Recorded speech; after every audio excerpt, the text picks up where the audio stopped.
Hey, everybody, this is Dr. Connie. Today, I wanted to talk to you a bit about alkaline method yoga. So, I've been practicing yoga for over 25 years now, and I've had to struggle my way through doing it improperly to finally activating my muscles. So, the difference for me has been huge because I used to think that because I'm Asian, I'm not able to get muscles. And it wasn't until I was able to really understand how to activate your muscles in ways where it was supportive for my body structure and really paying attention to the principles of anatomy, alignment, and posture for me to really understand how effectively I can be practicing yoga. And really, it hasn't been but the last 5 years that I noticed a significant difference between activating proper muscles and really creating muscles in my body versus improper practice of yoga. So I'm just going to give you a little bit of a history with where I come from, what my background is, so you guys can kind of tie the dots together. I've always wanted to make sure that I provide a very non dogmatic approach to the practice of yoga because so much of yoga has been so esoteric for me, whether it be Kundalini yoga to more of the esoteric yoga forms that I've really explored lately is Kundalini as well as Yoga Nidra and some of the more meditative components of them. And I feel like I can bring the best of both worlds. So it's more applicable for just normal people like you and me to be able to tap into the power of this healing method. So, my personal healing journey began really when I began to get sick in 1999. That was a long time ago. I was about to graduate from my doctoral program in physical therapy and get my career started when I became super sick, which would eventually lead into getting an autoimmune condition. So I sought out yoga as a way to get stronger physically because I was lifting weights and running a lot at that time. And I found that it was actually catabolic, meaning it was causing a lot of breakdown into my muscles and joints rather than building, having a building effect in my body. And so I noticed that it was really having an inflammatory uh, effect in my body. And this is probably because my body was going through a lot of autoimmunity, inflammation, and the likes. And I needed a different way to condition my body in a way to stay flexible, stay strong. And also, I wanted to build muscles. And I mean, we all exercise for a reason, right? Part of it is to look good and to make sure that we're able to have the body that we like, right? And so I sought out yoga as a way to get stronger physically at first, but over time it began to offer profound healing benefits, both mentally and emotionally. And my practice began to have benefits well beyond the physical benefits. So then I got really, really intrigued and interested. And I've been practicing Bikram yoga for over 5 years at that time. And I was obsessed with Bikram. The the hot yoga provided me with a way to detoxify my body. And because my kidneys were affected due to my autoimmune condition at the time, to be able to sweat it out and be able to control my kidney response was super, super healing for me mentally. And also, practicing Bikram yoga helped me to feel so strong because it was an intense hour and a half of just complete focus, breath, and refinement. And coming back to the same poses over and over again, and then meeting them with where you are that day. And the sequence itself was challenging enough to have that built into it. Like, so the challenge was baked into the practice itself. And you add the heat index to that class, it was no matter what, you're going to get drenched. And no matter what, you're going to get your heart pumping. And so that's what I loved so much about the practice. And then I found Ashtanga Yoga. I remember going to an Ashtanga Yoga practice and I was in a downward dog. And this amazing teacher pulled me just out enough to where I started to engage my shoulders. So I'm hypermobile, meaning I'm super flexible. That means I can push my joints above and beyond the range, physical range, because I have the hypermobility on the opposite direction. So if you can imagine a downward dog, and I was sinking into my shoulders. And so I was using flexibility to create stability, and that was causing a lot of wear and tear. And it was showing up in my practice because I got really sore because we have connective tissues, which are ligaments, and we've got tendons that cross the joint, which are extensions of your muscles. And those muscles in the shoulders, particularly, you guys have all heard of the rotator cuff muscles, right? They need to synergistically fire together to provide a solid base for the muscles to keep that joint safe. If it's not firing together, then you're doing more damage and you can have impingements and issues with the rotator cuff. So anyway, so that's when I realized, oh my gosh, this can be something big. And because I was going through a second flare at the time, one of the teachers, the Ashtanga teacher that I was going to learn from, he was doing this inversion workshop at that time.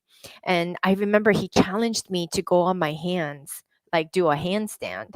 He had the air mattress on the floor in the middle of the yoga studio, and everybody took turns just going onto their hands and falling straight down onto this air mattress. And I could not get the fear out of my head to be able to do this, right? And so I remember he looked at me and he said, "Why not? Why can't you just do it?" And so I was the last of, I don't know, 50 people that went. And I finally did it just to challenge myself to do it. And then after that, I was hooked. And I found out that he had the most competitive Ashtanga yoga teacher training available. And I thought, oh, this would be a good way for me to engage with my muscles and get strong. And because it's Ashtanga yoga is primary series, secondary series, it's the same poses over and over again, that I thought I would master it. And then that way, the time I would spend going to the yoga studios as well as to drive and so forth, I would save by going through these teacher training. And then during this teacher training, I found so much. I learned so much about what we don't know. So I met a lot of people, and it bothered me that we didn't get any anatomy so much in the yoga practice. Everything was about putting your foot behind your head, getting in and out of these poses, and just feel what's right for you, and just running through. And it's like, if we don't have a manual for our body in the way how and know how to move, and a lot of my co-students that were going through the teacher training program with me were in their 40s, and they've never been taught how to move. And they come from non-anatomical backgrounds. They have no inkling as to what anatomy is. And a lot of the yogi students that were coming to the studios were trying to heal and rehab from an injury of theirs, whether it be low back or shoulders or what have you. And I felt like there needed to be some rehab aspects. Why couldn't we have a marriage between very knowledgeable yoga teachers to really induce some good in these students that are coming to the classes? And so my vision for Alkaline Wellness Center was born. And I wanted to couple the practice of physical therapy with the practice of yoga so that we can marry the two to have a truly healing effect. So I noticed that a lot of my students were coming to the studio for more the physical benefit, which is all fine. We always say, give them what they want and then really give them what they need. How I found the emotional and the mental aspects of the yoga practice was when I started to practice, but I got deep into the breathing pattern, really being present. Ashtanga is super hard, but if you can just find your breath through the challenges of the pose, you can go a little bit more and really have mental clarity and stamina and resilience enough to push just a little bit to go a little bit more. And so I started to see how what we did on the mat had a parallel effect on the body beyond the yoga mat. That's when I really realized that there was something really good here. And so that's when I was inspired to create a yoga teacher training program termed the Alkaline Method. A few years into training my students, I realized there was a lot of missing links. And while I can teach them the anatomy and contraindications, and while they knew a lot more, there was a little bit of a disconnect between their background because a lot of them really didn't have a whole lot of anatomy knowledge. And so whatever I was feeding them was above and beyond. And I began to notice that I was overwhelming them. And so we needed time to really understand. But more importantly, I felt like there needed to be a framework by which I can explain the layers of the practice in a way that, repetition becomes the mother of all learning, right? And so, how about if I created a 6 pillar approach? And over time, I've refined the 6 pillar approach. And I really started this out to train my yoga teachers that were teaching for me at Alkaline Wellness Center to try to standardize how we practice yoga at Alkaline Wellness Center. And through that process, I was able to really refine this to say, oh my gosh, these 6 pillars, if you guys can get it right, it'll provide you with the deep foundational internal pillars that's going to serve as the basis for your practice externally. And while it can do a lot of good in your physical practice, mental, emotional, and spiritual up leveling that you can experience through this practice over time, it's going to provide sort of this blueprint for you to attach to so that you can have the framework and the pillars working underneath your yoga practice in a way that makes sense for you. So I hope this is really, really impactful for you. And so I'm going to share sort of what the 6 pillars of the Alkaline Method looks like. It's all about mind body mastery, you guys. We're taught in school how to think and how to feel or what to feel. We're never taught how to think. We're never taught how to feel. And so we've become such a nation of follow through. We look to the external environment, like you're looking to me to teach you how to do something, right? But really, once you start to tap into your own genius, your own wisdom deep within, then all the healing benefits start to level up in ways where you become foundationally so strong that whatever life throws at you above and beyond the mat, you're able to better handle the struggles. So I'm hoping these 6 pillars really, really speak volumes for you, as it has done for me. And it's the foundational elements that I believe makes up a good, solid yoga practice. Because yoga practice is not about the end expression or the final expression of the pose. Any part of the pose is still a pose. And when we can stop ourselves from judging our people or judging ourselves in the process and really catching on to the narratives that we hold on to, then that's when true healing begins. And because I had this autoimmune struggle, I used yoga as a tool to heal myself. And healing myself doesn't just happen physically. It needs the input from my brain and my emotions coupled together to create this vibration, neurotransmitters, and all the biochemical and energetic frequencies that's required for true healing to take place has to be synergistically inclined. It can't just happen in bits and pieces. What I can offer you is the yin scientific basis in the Western training, as well as the yang, more the global aspect, the big picture view that yoga and traditional Chinese medicine offers. So I love pulling the best practice of the both philosophies together, the West and the East, because there's something to glean from both sides, right? So, with that in mind, let's go into the first 3 pillars of the Alkaline Method. So the first 3 pillars, as I say, it's all about having an internal setup for your life and your healing. It's all about getting grounded in who you are, understanding that we're never stagnant, we're never static in one place. We're designed to move and evolve. We age. Every day that goes by, we're getting older, right?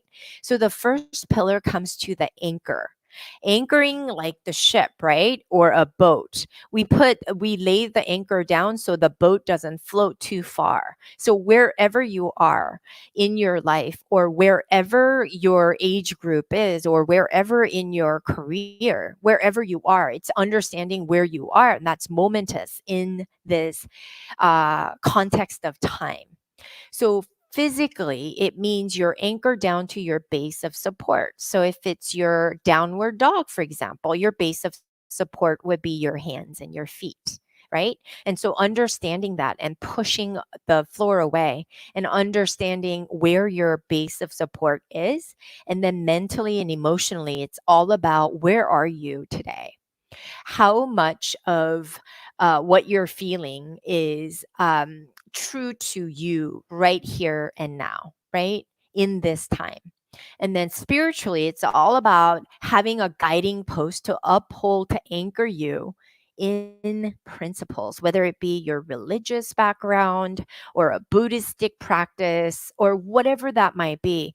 You have to have something to ground you, right? It's like the roots of the tree. Otherwise, you'll be flimsy, you'll just float off. And that's not who you want to be. Physically, like I said, anchoring down, paying attention to your base of support, and then mentally and emotionally being true to where you're anchored right now and really exploring that, and spiritually being true to where you're anchored right here and right now. Second thing that brings us to second pillar is the alignment. So base of support, the anchor, right? And then from there, are your elbows and shoulders aligned? Are your knees and hips aligned in the kinetic chain it's supposed to be aligned with? So these are very important. Laws of physics apply to our body, especially when we're moving.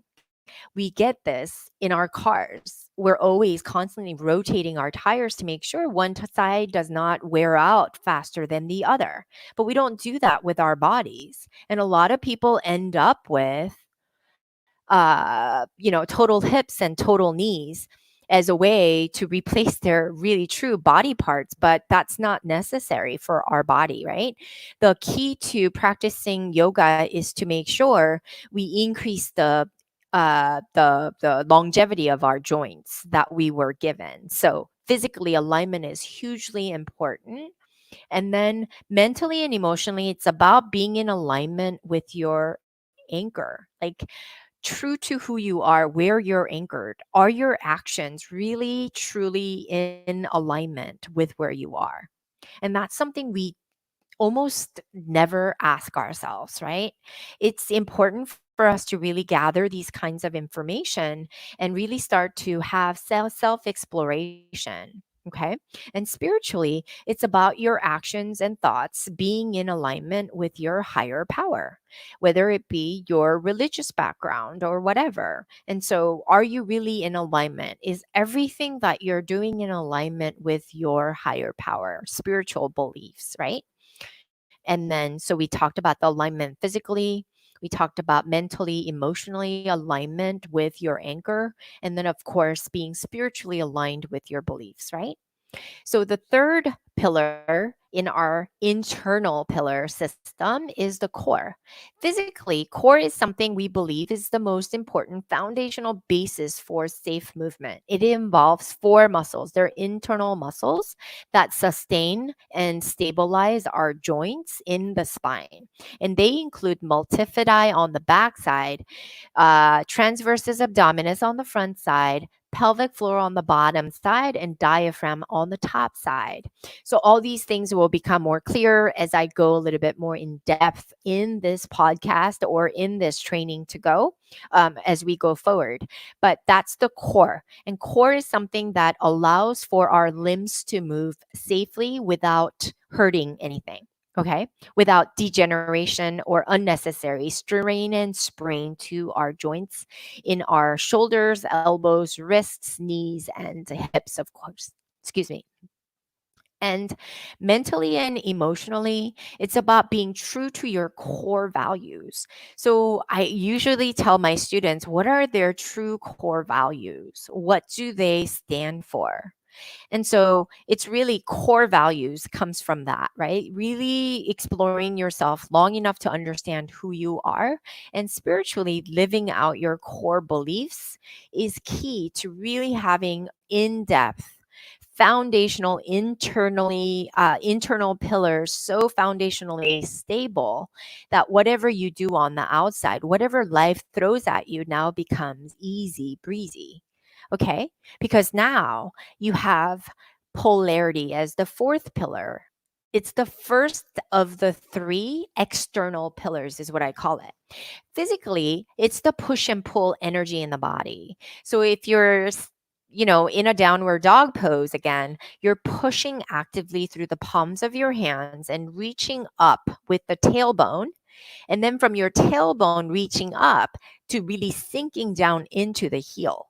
So you're almost like there's this polarity, push and pull, really pulling everything long so that you keep everything decompressed, right? Your muscles are hyper activated and it's activated enough to keep you safe and decompressed. It's about, and then mentally and emotionally, it's about being true to your core. I'm sorry, mentally and emotionally, it's about understanding that there's always the good and the bad, right? To everything. There's the yin to the yang.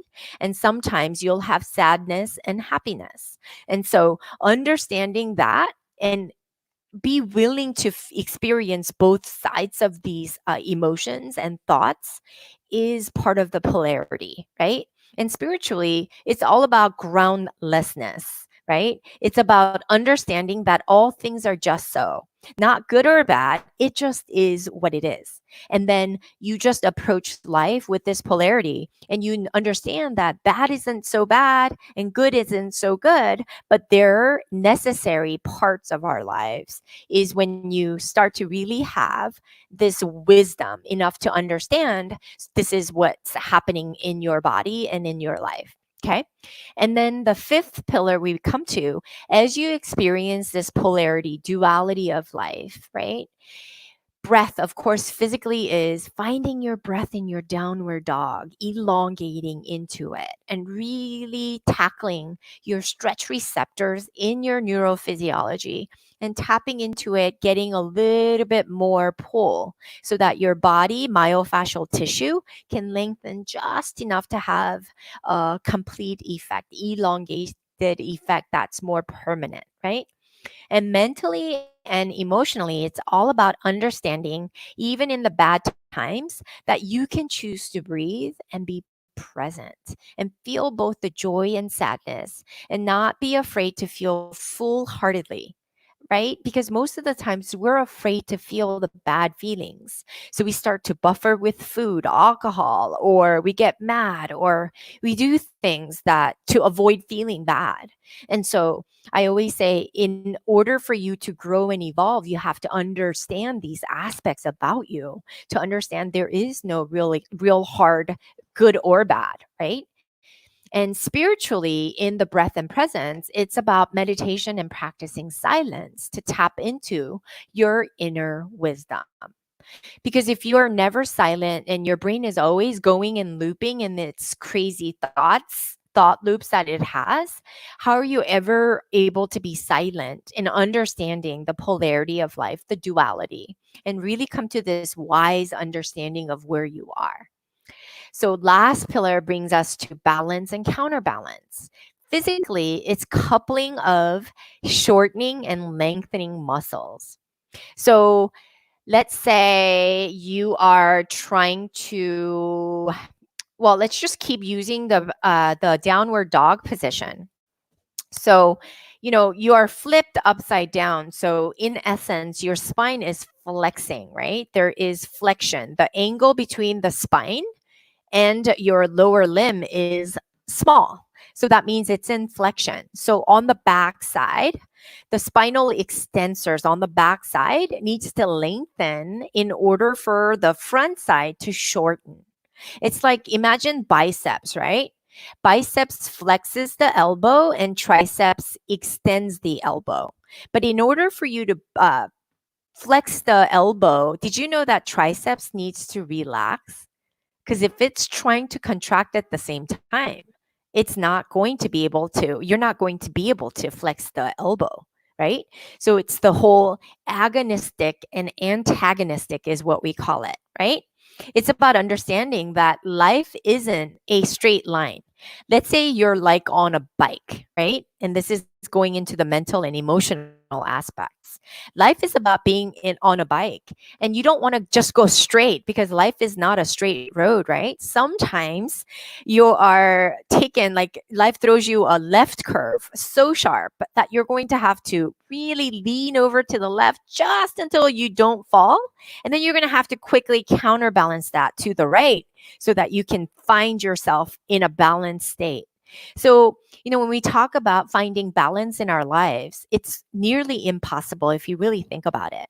So, when we go through our phases in life, like in grad school, I was all about that study, right? I didn't really think about anything else. It was a full immersion study, and there was not much, room left over.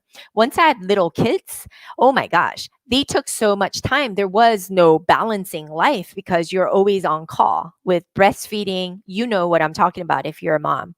And so it's about knowing when to do more, but then pulling out and then doing this other thing over here to try to balance things out. And it's a lifelong process of, this convoluted ebb and flow of life, right? And spiritually, it's all about understanding that we may be off course in life, but finding our way back to center is the experience in itself of life. And so, really embracing all that life has to offer is the most wise thing you can ever do to experience it.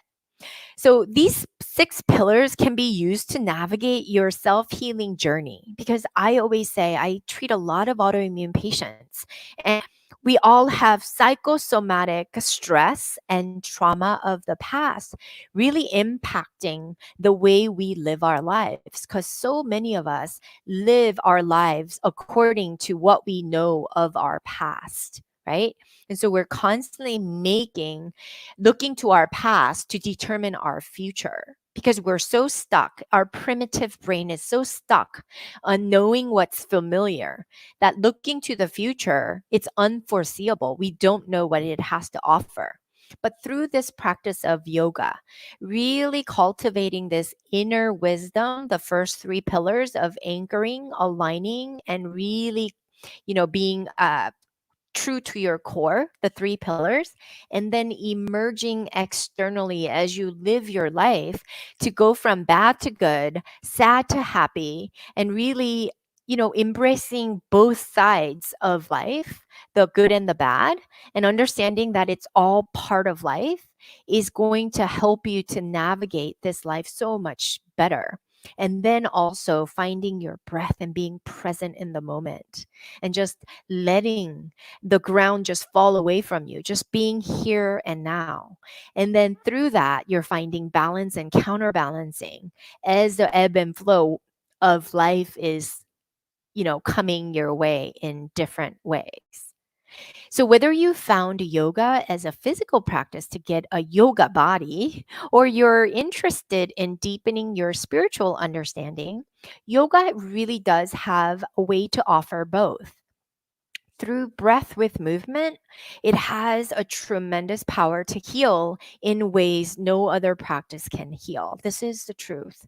And I attribute yoga so much to my own self healing. And I utilize yoga to incorporate it for the students and the clients that I service in my autoimmune health programs in my functional medical practice. So, if you've been on the fence or if you've been thinking about proper ways to practice yoga, Alkaline Method Yoga is a little different. We do offer Alkaline Yoga teacher training.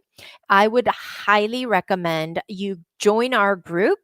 Facebook group. It's called the Alkaline Yoga Community. It's a private group, and you have to answer 3 questions in order for you to be admitted into the group.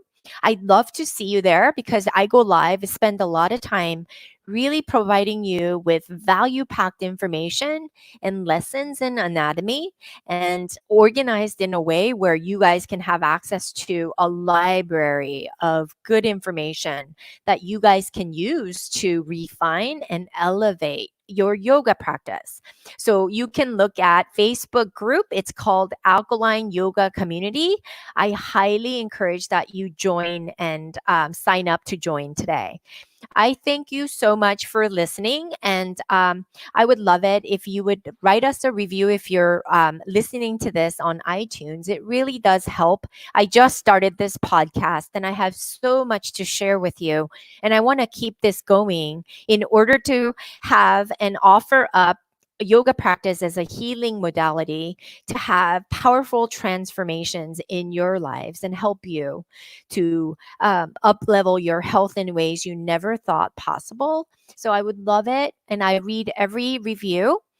So please write us a review. We just started this blog or this podcast. So find us in iTunes. It's Alkaline Yoga. So I thank you so much for watching or listening. And I hope to see you in our Facebook group, Alkaline Yoga Community. Thanks so much. Bye.